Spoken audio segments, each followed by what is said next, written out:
മലയാളികൾക്ക് ഏറ്റവും പ്രിയപ്പെട്ട താരദമ്പതികളാണ് ദിലീപും കാവ്യ മാധവനും. നിരവധി ആരാധകരാണ് ഇവർക്കുള്ളത്. സിനിമയിലെ പ്രേക്ഷകരുടെ പ്രിയപ്പെട്ട ജോഡികൾ അല്പം വൈകിയാണെങ്കിലും ജീവിതത്തിലും ഒന്നിക്കുകയായിരുന്നു.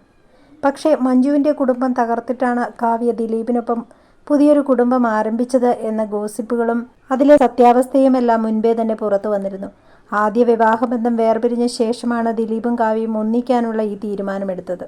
ഇവരുടെ ഓൺ സ്ക്രീൻ കെമിസ്ട്രി കൈയടിച്ചവരെല്ലാം ആഘോഷമാക്കിയ ഒരു വിവാഹമായിരുന്നു ഇത്. 2016 നവംബർ 25-നായിരുന്നു ഇവരുടെ വിവാഹം. വിവാഹത്തിന് ഏതാനും മണിക്കൂറുകൾ മുന്നേ മാത്രമാണ് ഇവർ വിവാഹിതരാകാൻ പോകുന്നു എന്ന വിവരം പുറത്തു വന്നത്. ഒന്നിച്ച് അഭിനയിച്ചിരുന്ന കാലം മുതൽ ദിലീപ് കാവ്യ ബന്ധം വലിയ ഗോസിപ്പായി നിലനിന്നിരുന്നെങ്കിലും തീർത്തും അപ്രതീക്ഷിതമായിട്ടാണ് ഇവരുടെ വിവാഹം നടന്നത്. സിനിമയിൽ പ്രേക്ഷകർ കണ്ട അതേ കെമിസ്ട്രി ജീവിതത്തിലും നിലനിർത്തി മുന്നേറുകയാണ് ഇപ്പോൾ താരങ്ങൾ.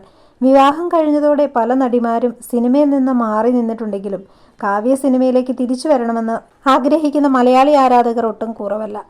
നിരവധി പേരാണ് ഇവരുടെ സോഷ്യൽ മീഡിയ പേജുകളിലും ഫാൻസ് പേജുകളിലുമെല്ലാം ഇത്തരത്തിലുള്ള കമൻറ്റുകൾ ഇടുന്നത്.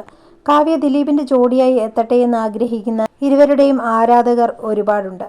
ഇപ്പോഴത്തെ കാവ്യ ഇനി വീണ്ടും സിനിമയിലേക്ക് എത്തുമോ എന്ന ചോദ്യത്തിന് മറുപടിയുമായി എത്തിയിരിക്കുകയാണ് ദിലീപ്. കാവ്യ വീണ്ടും അഭിനയിക്കുമോ, ദിലീപിൻ്റെ നായികയാവുമോ എന്നിങ്ങനെയുള്ള ചോദ്യങ്ങൾക്കാണ് ദിലീപ് മറുപടി നൽകിയത്. കാവ്യ ഇപ്പോൾ കുഞ്ഞിൻ്റെ പിറകെ ഓടിക്കൊണ്ടിരിക്കുകയാണ്. അങ്ങനെ ഒരു കഥാപാത്രം വന്നാൽ നമുക്ക് നോക്കാം, ഞാനായിട്ടൊന്നും പറയുന്നില്ല എന്നാണ് ദിലീപ് മറുപടി നൽകിയത്. എന്തായാലും ദിലീപിൻ്റെ മറുപടിയോടെ ആരാധകർ പ്രതീക്ഷയിലാണ്. 2019 ഒക്ടോബറിലാണ് ദിലീപിനും കാവ്യയ്ക്കും മഹാലക്ഷ്മി പിറന്നത്. UKG-യിൽ പഠിക്കുകയാണ് മഹാലക്ഷ്മി ഇപ്പോൾ. മകളും കാവ്യയും ചെന്നൈയിലാണെന്ന് ദിലീപ് പറഞ്ഞിരുന്നു. മകളുടെ കാര്യത്തിലാണ് കാവ്യ പൂർണ്ണ ശ്രദ്ധ കേന്ദ്രീകരിച്ചിരിക്കുന്നത്. അവൾ ഭയങ്കര കാന്താരിയാണെന്നാണ് ഒരിക്കൽ ദിലീപ് അഭിമുഖത്തിൽ പറഞ്ഞു വെച്ചത്. ദിലീപിൻ്റെ വാക്കുകൾ ഇങ്ങനെയാണ്: ഭയങ്കര കാന്താരിയാണ് അവൾ. 1-2 ദിവസം നൈറ്റ് ഷൂട്ടൊക്കെ ആയി രാവിലെ വൈകിയാണ് ഞാൻ എഴുന്നേറ്റത്. രാവിലെ സ്കൂളിൽ പോകുന്നതിന് മുൻപ് ഇവൾ വിളിച്ചു. ഞാൻ എടുത്തില്ല. പകരം എനിക്കൊരു വോയിസ് നോട്ട് അയച്ചു. അച്ഛനെ ഞാൻ ഇന്നലെ വിളിച്ചു. അച്ഛനെ ഞാൻ ഇന്നും വിളിച്ചു. ഫോൺ എടുത്തില്ല. ഞാൻ പോവുക. അത് കഴിഞ്ഞ് പറഞ്ഞത്രേ, ഇനി അച്ഛൻ വിളിക്കും, നമ്മൾ എടുക്കരുത്. അത്രയ്ക്ക് നമുക്ക് ചെയ്യാൻ പറ്റുള്ളൂ. ഇതാണ് അവളുടെ കുറുമ്പെന്നായിരുന്നു ദിലീപ് പറഞ്ഞത്. അടുത്തിടെ കാവ്യ വീണ്ടും സിനിമയിലേക്ക് തിരിച്ചു വരാൻ പോകുന്നതായുള്ള ചില റിപ്പോർട്ടുകൾ പുറത്തു വന്നിരുന്നു. കാവ്യയും ദിലീപും കുടുംബമായി ചെന്നൈയിൽ സെറ്റിൽഡ് ആയെന്നും ചെന്നൈയിലെ ജിമ്മിൽ കാവ്യ ജോയിൻ ചെയ്തു എന്ന രീതിയിലുമാണ് വിവരങ്ങൾ പുറത്തെത്തിയത്.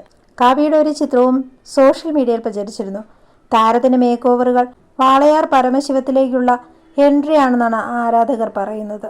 ഒരു കാലത്ത് മലയാള സിനിമയിൽ കാവ്യയ്ക്കുണ്ടായിരുന്ന സ്റ്റാർഡം ഇന്ന് മലയാളത്തിലെ യുവനടിമാർക്ക് സ്വപ്നം പോലും കാണാൻ കഴിയുന്നതല്ലെന്ന് ആരാധകർ പറയുന്നുണ്ട്. ചെറിയ പ്രായത്തിനിടയിൽ ഒട്ടനവധി പക്വതയാർന്ന കഥാപാത്രങ്ങൾ കാവ്യ ചെയ്തു വെച്ചിട്ടുണ്ട്. ഒരു സിനിമാ പാരമ്പര്യവുമില്ലാത്ത കുടുംബത്തിൽ നിന്ന് വന്നിട്ടാണ് ഒട്ടനവധി വ്യത്യസ്ത കഥാപാത്രങ്ങൾക്ക് കാവ്യ ജീവൻ നൽകിയത്.